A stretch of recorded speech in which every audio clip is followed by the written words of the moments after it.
அதான் மூச்சு. கற்பனை பண்ணி பாருங்க. உலகத்துல பிறவி வெப்பம் இருக்குது. நேர திருவடிக்கு போறோம். அந்த திருவடியிலையும் வெப்பம் இருந்தா என்ன ஆகும்? திருவடி எப்படி சார் இருக்கு? வெப்பமா இருக்குமா குளிர்ச்சியா இருக்கும்? திருவடியில யாராவது அது என்னது ஒரு குளிர் ஏசி திருவடி பக்கத்துல ஏசி இருக்குமா? இவர் சொல்றாரு திருவடியே ஏசி தான் சார். பெருமானுடைய திருவடியே ஏசி தான்.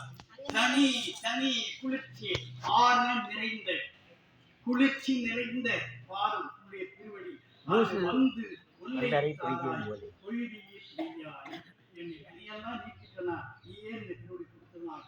சீக்கிரமா கொடுத்துறேன்னு ஒல்லைன்னா சீக்கிரம் விரைவாக எனக்கு கொடுத்து விடு என்று கேட்கிறார். அதை எடுத்து நிறைவாக 69வது பாடல். யானே பொய் என் நெஞ்சும் பொய் என் அன்பும் பொய். முதல் பாட்டில் வாக்குகளுக்கு பொய்னா பொய் அப்படின்னு அர்த்தம் பண்ண கொடுக்கணும். நம்ம அர்த்தம் பண்ணிட்டு இருக்கிறோம். பொய்னா இல்லாதது அப்படின்னு அர்த்தம் பண்ணிட்டு இருக்கிறோம். அது அல்ல, இருக்கிறது ஆனா நிலையற்று இருக்கிறது. அவர் சொல்றாரு யானே பொய், நானும் பொய்தான், ஆனா பொய் அல்ல, ஆனா அப்படி சொல்லி புரியும். யாருன்னா உயிர்ணும். என் நெஞ்சும் பொய், என் உடம்புல நினைக்கிற கருவி அதுவும் பொய் தான். என் அன்பும் பொய், நான் உனக்கு வச்சிருக்கிற அன்பும் பொய்யான அன்புதான். ஆனால் வினையேன் அழுதால் உன்னை பெறலாமே. கேள்வி முற்று அல்ல. என்ன சொல்றாரு?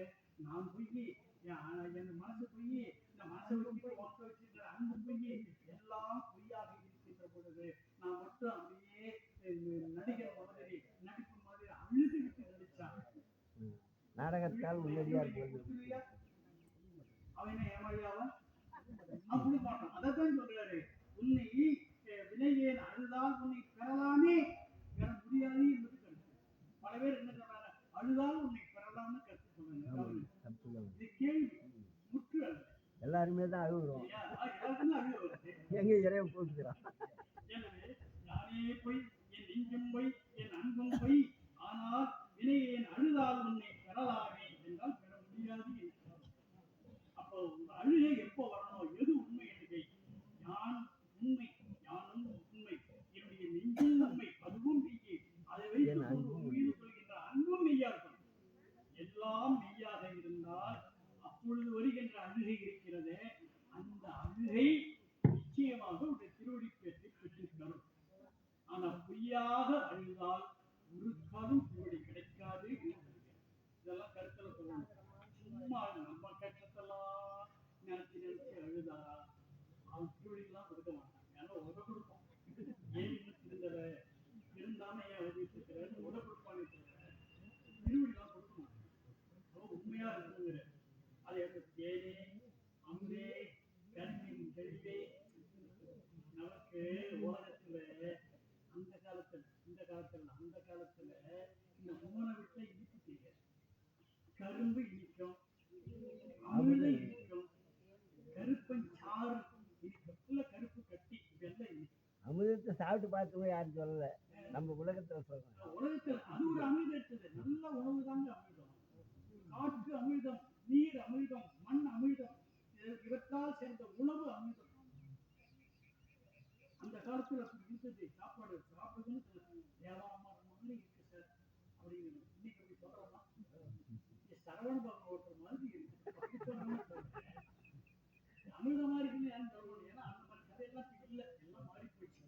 அதனால ஏனே அமுதே கரும்பின் தெளிவே என்று ஏன் சொல்கிறார் என்றால் உலக ரீதியாக இவற்றைத்தான் இனிமையாக இனிப்பாக நாம் கருதுகிறோம். திருவடி எப்படி இருக்குன்னு நமக்கு தெரியாது. ஆனா உலகத்தில் இதெல்லாம் இனிமையா அனுபவிச்சிருக்கோம். அந்த திருவடி இதை விட இனிமையாக இருக்குமே தவிர இதை விட குறைவாக. அதனால அப்படி சொல்லுகிறார். அப்படி சொல்றாரு தித்திக்கும் மானே அப்படிங்கிற இந்த இடத்துல மானியே வருது. மான் எப்படி தித்திக்கும்? இன்னொரு இடத்துல சொல்றாரு தித்திக்கும் மாணிக்க சொல்றாரு தித்திக்கும் சிவபெருமான். இந்த மறந்து போச்சா? தித்திக்கும் சிவபெருமான். இந்த கருத்து எல்லா மதங்களிலேயும் உண்டு. பைபிள்ல ஒரு கருத்து இருக்குது. இவாய நமயன பெற்று ஆ, இன்னமுதமாய் தித்திக்கும் செவ்வாய் ஏனாய் இன்னமுதமாய் தித்திக்கும் சிவபெருமான் பெயர். பெருமானை அனுபவிச்சாதான் அவன் தித்திக்கிறாங்கிற கருத்து நமக்கு வரும். அவனை அனுபவிக்கலன்னா தித்திக்கிற கருத்து நமக்கு தெரியாது. அதனால சொல்றாரு தித்திக்கும் மானே. இந்த மானேங்கிறது தமிழ் சொல் போல இருக்கிறது, ஆனால் சமஸ்கிருதத்திலிருந்து வந்து சொல்றது. மகான் மகான் என்பது தமிழ் அல்ல. இந்த மகான்னா தமிழ் என்ன பண்ணுறது, மான் என்று மாறி வந்திருக்கிறது. மான் என்றால் மகான் பெரியவன் என்று. தித்திக்கும் மானே என்றால் தித்திக்கும் பெரியவனே என்று. ஏன்னா அவன்தான் மிகப்பெரியவன், அவனை பெரியவன் யாரும் இல்லை. இதுல பெரிய உண்மை என்னன்னு கேட்டீங்கன்னா, உலக பொருளை எல்லாம் அனுபவிப்பது போல சிவபெருமானையும் அனுபவிப்பது உயிர். திருவள்ளுவர் போய் என்ன சார் பண்ணிட்டு இருக்கான்? நல்ல ஒரு 5 ஸ்டார் ஹோட்டல் போய் என்ன பண்ணுவோம், நல்ல ரசிச்சு ருசிச்சு சாப்பிடுவோம்ல. அது வந்து திருவிழைப்பேட்டில் போய் உட்காந்துக்கிட்டு பெருமானை என்ன பண்ணுவோம், ரசிச்சு ருசிச்சு சாப்பிடுவோம். அவ்வளவு இனிமையா இருக்கும். அதைத்தான் தித்திக்கும் மானே விஜிட்டு அருளாய் இவ்வளவு பெரிய இன்பத்தினை வச்சுட்டு இருக்கிறியப்பா. எல்லாருக்கும் மேலோட்டம் பற்றி அப்படிங்கிற அருளாய் அடியே உன்னை வந்து உருமாறி உன்னுடைய திருவடியை வந்து நான் அடையணும், அதற்காக உன்னுடைய அருளை தா என்று விண்ணப்பித்து நிறைவு செய்கிறான். நான் இந்த சொற்பொழிவை நிறைவு செய்கிறேன்.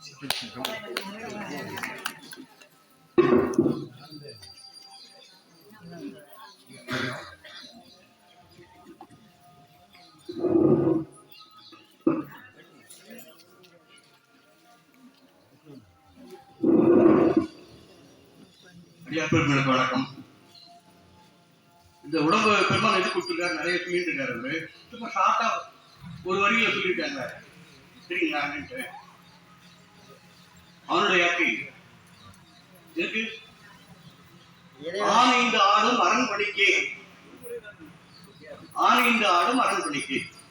அந்த பணியை நம்ம கணிக்கவில்லையா, ஒரு 3 ஆண்டு விழாவும் ரொம்ப அருமையா செய்யறாரு. திருநெல்வேலி பிள்ளையார் அங்கேயும் வந்து அபிஷேகத்துக்கு உண்டான தலைவர்த்திட்டாரு. அப்புறம் ஓனகாந்தம் கழுவி ஏற்றிட்டாரு. அப்புறம் இங்க குரங்கணி முட்டம் செஞ்சு பாருங்க, அங்கேயும் ஏற்றிட்டாரு. ஆனா வந்து பின்னாடி தான் இருப்பாரு, வரவே இல்லை. அன்னைக்கு ஏதோ ஒரு கல்யாணம் இருந்ததா, அதனால ஐயா கையால ஒரு உரையாடல் பண்ணிடலாம் அப்படின்னு சொல்லிட்டு அங்கே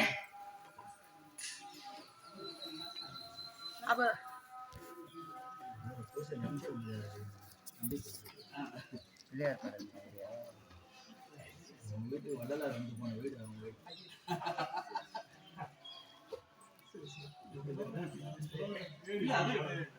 தானே வந்து மானுடைய ஆக்கி இதுக்கும் கேள்வி கேட்க முடியுது.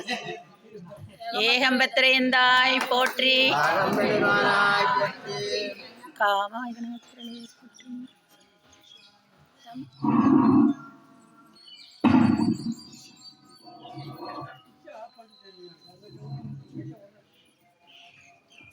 சரிப்பா.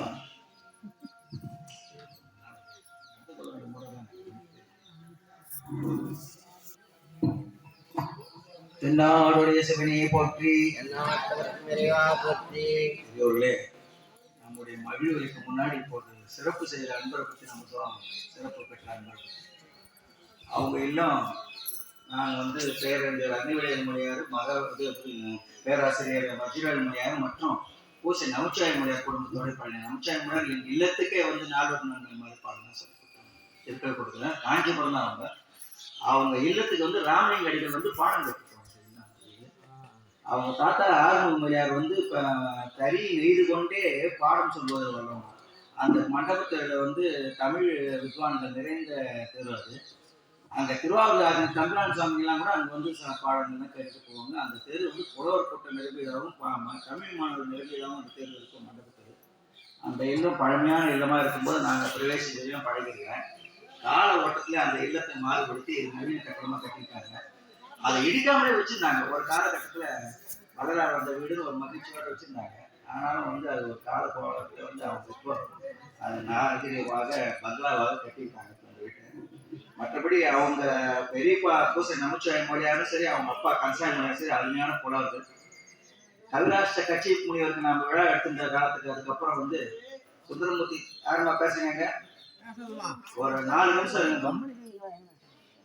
கவிராஷ்டிர கட்சி முனிவர் விழா அதனால நம்ம மகாவித்வான் ஐயா வச்சு பண்ணிட்டு இருந்த பொழுது ஒரு கட்டத்துல வந்து சுந்தரமூர்த்தி வந்து நான் பண்ற விழாவை திருநாக்கு நாம பண்ணுவோம், நான் அவருடைய ஏற்பாடு பண்ணி அப்புறம் அந்த விழாவை நாமளே பண்ணுவோம் சுந்தரமூர்த்தி கைப்பற்றி பண்ணும்போது இவங்க அப்பா கன்சாமி மொழியாக சொன்னார்.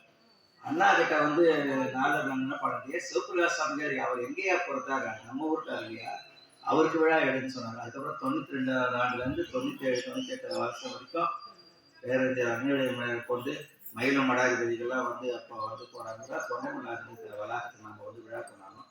அவங்க அப்பா அதுக்கு ஒரு காரணம். அது வந்து வீரசைவ மடங்கள்லாம் நம்ம கொஞ்சம் அங்கெல்லாம் அறிமுகமும் பரிச்சயமும் அங்கே வரவேற்பும் உபசரிப்பும் அவங்களுடைய அன்பும் பெறக்கூடிய வகையில் அமைஞ்சது. அந்த குமாரதேவ மடம் விருத்தாசனம் எல்லா இடத்துலையும் பேரூர் ராஜ்யம் எல்லா இடத்துலையும் அங்கெல்லாம் வந்து நமக்கும் ஒரு செல்வாக்கும் அனுபவம் கிடைக்குது. இது ஒரு கதை. இது வந்து பழமையான தமிழ் புலவர் வரிசையில் வந்து அந்த குடும்பத்தை சேர்ந்தவர் தான் இப்போ வந்து போனவர். இவங்க அண்ணாவும் எனக்கு ரொம்பவும் பழக்கமானவங்க. எல்லாம் வந்து இப்போ நினைவுக்கு இருந்து பழைய விஷயத்தை நினைவுக்கு அவர் தக்கவர். அவருக்கு சிறப்பித்தது வந்து நம்ம கண்களுக்கும் குளிர்ச்சி மனதுக்கும் மகிழ்ச்சி. பேராசிரியர் பெருந்தகை கையால் அவருக்கு வந்து ஆடை அணிவித்து சிறப்பு செய்திருக்கிறது வந்து சால பொருத்த முடியாது. மற்றபடி நம்ம ஞாபக மருதி நோயை போக்குறதுக்கு அடிக்கடி சொன்னவனும் இருக்கிறாரு. மெயினா நிலையானது அப்படின்ட்டு அவர் திரும்ப திரும்ப அனுபவிக்கிறாங்க. அன்புனா வந்து நம்ம வந்து இழக்கிறது, இடத்துல நம்ம இழக்கிறது தான் அன்பு அப்படின்னு அடிக்கடி சொல்றாங்க. பொய் என்பதுக்கு வந்து நிலையற்றது அப்படின்னு அந்த கருத்தை அவங்க திரும்ப திரும்ப பலமுறைகள் சொல்லியிருந்தா இருக்காங்க. ஆனா நம்ம மருதி நோயை போக்குறதுக்காக நம்ம அதை பயன்படுத்திக்கிறோம். தோன்றாத ஒன்று அழியாமல் இருப்பதால் அதுதான் நிலையானதுன்றதை அறிவிட்டு அவங்க சொன்னது ரொம்ப சிறப்பு. மற்றபடி இந்த சதசத்துங்கிறது உயிர்க்குரிய சமயம் வந்து தன்மை வந்து அவர் 7 நிமிடங்கள் அழகா அவர் அறிக்கை சொன்னார். அதாவது மெய்ஞான வித்தகர் அல்லவா இவர். திருவாய் மலர்ந்தருவதை கேட்டு நாம செவிமெடுத்து நாம வந்து உண்மையை பேரின்பத்தை வரும். அதாவது அருமையான தத்துவம் மெய்ப்பொருள்களை வந்து நாடி நாம விருந்துள்ளோம் அவர்களுடைய திருவாக்கால. மற்றபடி திரும்ப திரும்ப சொல்றாரு நம்முடைய வழி துறப்பதல்ல. மனசுல இல்லறம் அல்லது இல்லறம் அல்லது நல்லறம் என்று தான் அபயாரம் அறுதிட்டு சொல்றாங்க. இல்லறத்துல இருந்தபடியே வந்து தாமரையில தண்ணீர் போல இருந்து காட்டுக்கு தான் போகணுன்றதல்ல. இல்லத்துல இருந்தபடியே வந்து ஒட்டியும் போட்டாங்க புளியம்பழத்து ஓடு போல. புளியம்பழத்தை பார்த்தீங்கன்னா நம்ம பல பேர் இப்போ புளி சம்பந்தி இப்போ வருங்கால தலைமுறைங்க அதை பற்றி உணராது. பழத்தை பார்க்கணும், கொன்றை மலர் எப்படி இருக்குன்னு பார்க்கணும். இந்த இப்போ கூட ஒரு இந்த பூ ஒன்று வருது, நம்ம செண்பக பூண்டு. பசங்க கேட்கணும், செண்பக பூன்னு சொன்னாலும் அது எப்படி பார்க்கணும், அது கொஞ்சம் பார்க்கணும். பசங்கன்னா விரும்பி செண்பக பூ பார்க்கணும். செங்கநீர் பூ எங்கே இருக்குது அது கொஞ்சம் காட்டு. இதெல்லாம் பழமையான பூக்களையும் பழமையான மூலிகைகள்லாம் கண்டு நுகரணும், கண்டு வந்து மகிழணும். இதெல்லாம் செய்யணும். மற்றபடி மருத்துவ குறிப்புகளும் இடையிலேயே அவர் சொல்றது வந்து நமக்கு வந்து மனசுக்கு ரொம்ப ஏற்படுகிறதா இருக்கு. எங்க சுத்தம் இருக்கிறதோ அங்க கிருமிகள் இல்லைங்கிறார். அந்த கொரோனா காலத்துல வந்து நாம எல்லாருமே அப்படி ஆயிட்டோம். நம்ம என்னென்ன பண்ணோம், மஞ்சள் தண்ணி இது பண்ணி என்னென்ன தூய்மை பண்ணோம். இதுல வந்து தூய்மை இருக்கிற இடத்துல வந்து கிருமிகள் நண்டாது, கிருமிகள் இருக்க போடுறதுன்றது இவங்கள போன்றவங்களாலதான் நம்ம மனசுல ஆணித்தனமா பதிய வைக்க முடியும். எவனுடைய குடல் சுத்தமாக உள்ளதோ கிருமிகள் அங்க இல்லை.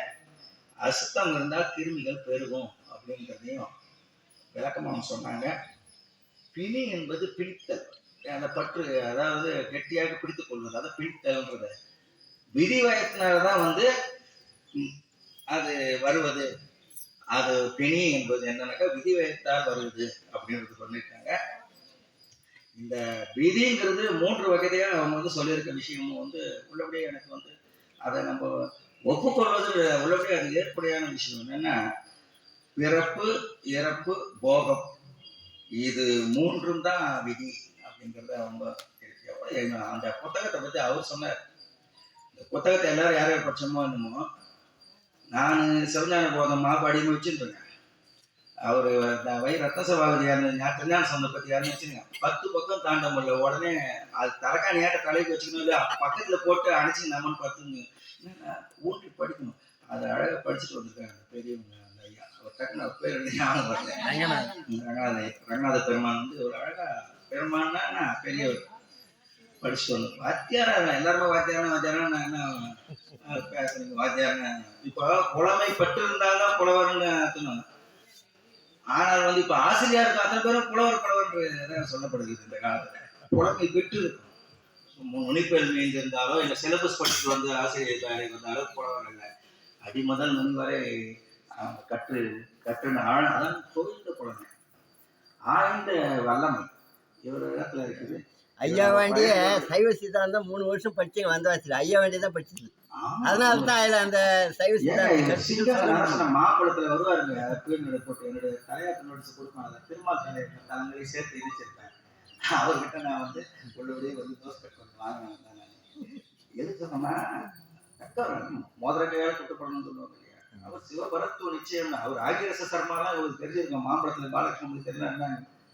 காஞ்சி கொடுத்தாருதான் உலக நம்ம சனிப்பேர் இருந்தவங்க தான். அப்புறம் இந்த பக்கம் கச்சதேஷ் கோயிலுக்கு அண்ணா பக்கம் இருந்தவங்க. ஆங்கிரச வெங்கடேஷ சர்மாவும் சிவபரத்துவ நிச்சயம்ன்ற நூல் படிச்சு பார்த்தீங்கன்னா அது ஒன்றே போகும். அதே போல ஐயா சொன்னார், இவர் கொடுத்த அந்த புத்தகத்தை படிச்சது. அந்த ஒரு புத்தகத்துல என்ன இருக்கு என்ன அர்த்தமா பண்ணிருக்காங்க. அது பெரிய விஷயம். பேரறிஞர் அருணகிரிமுனிவருடைய வந்து உரைகள் வந்து எளிமையானது, தற்காலத்தில் புரியக்கூடியதுன்னு சொல்லுவாங்க. அதை காட்டு ஏன்னா இவரு பக்கத்துல முகஸ்துதிக்காக சொல்றேன். அதை காட்டு ஏன்னா அருணையாருடைய நூல்லையும் கொஞ்சம் நான் படிச்சு வந்தா எளிமையா எளிமை அப்படிப்பட்டது. கல்லூரியில படித்து கொண்டிருந்த பொழுது முதல் சித்தாந்தத்தை அருணையுடைய அவர்கள் வாயில தான் கேட்டேன். ஆனா அப்போ ஒன்றும் விளங்கல, அது வேற விஷயம். ஆனா வந்து முதல்ல கேட்டது. ஆனா அப்ப அவங்க பேராசிரியர் இருந்தாங்க. இவங்க உச்சிமலை வச்சு கொண்டாடுற புலவர் வந்து முருப்பழ ரத்தன் செட்டியார் அனுப்புறாங்க சொல்லும் போது சொன்னது அந்த பையன். அவர் வந்து அருணையுடைய முப்பொருள் இயல்பு, அதுக்கப்புறம் வந்து அந்த சித்தாந்த தெளிவியல், சைவ சித்தாந்த வினாவிடை முழுக்க படிச்சு அவர் சைவ சித்தாந்த வளர்த்துன்னு அந்த எக்ஸ்பீரியன்ஸ் இங்கிலீஷ் ரொம்ப பயிற்சியும் தேர்ச்சியும் முதிர்ச்சியும் பெற்றவரா முருப்பழ ரத்தன் செட்டியார் மலேசியா சித்தாந்த அதிபர் அப்படி அமைஞ்சாரு. எதுக்கு சொல்றேன்னா தொகை வகை விரின்னு ஒரு வாக்கியம் உண்டு. தொகைங்கிறது வந்து மாணிக்க இது சுந்தரர் திருத்தொண்ட தொகை.